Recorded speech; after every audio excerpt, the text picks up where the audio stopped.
Faire du Mali une destination incontournable au plan économique avec un environnement propice pour les affaires, c'est l'objectif de cette rencontre d'échange entre le chef du gouvernement et la trentaine de chefs d'entreprise et investisseurs français venus au Mali pour la circonstance.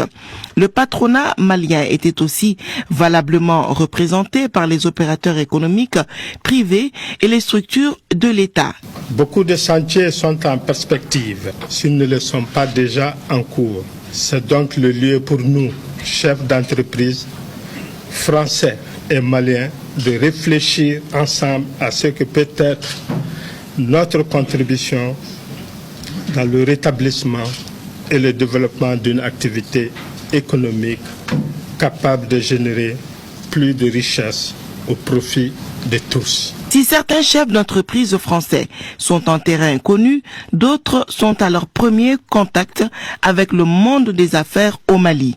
Le MEDEF, qui est à la tête de cette forte délégation, est selon son président le principal interlocuteur privilégié du gouvernement français.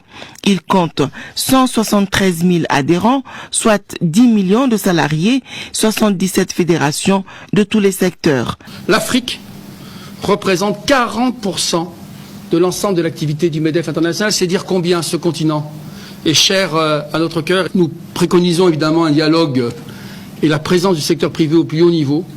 Et c'est pour ça que cette réunion est importante pour nous. Elle nous permet évidemment d'être présents ici, de vous écouter sur les grands enjeux qui sont les vôtres. Pour le chef du gouvernement, cette rencontre est d'une importance capitale, car elle intervient à un moment où le pays est confronté à une crise multidimensionnelle. Cette visite est importante pour signaler au reste du monde que, malgré les difficultés, malgré les problèmes d'insécurité, le pays demeure et les affaires et les opportunités sont toujours présentes ici au Mali.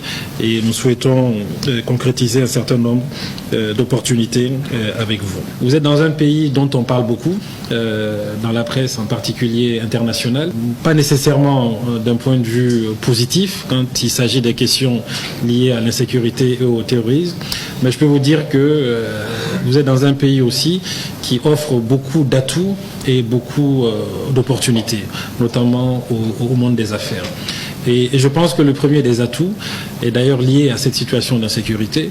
C'est un pays qui a montré une certaine résilience. L'eau, l'énergie renouvelable, l'agrobusiness, le transport et le domaine du numérique sont les secteurs que les chefs d'entreprise français entendent explorer au Mali.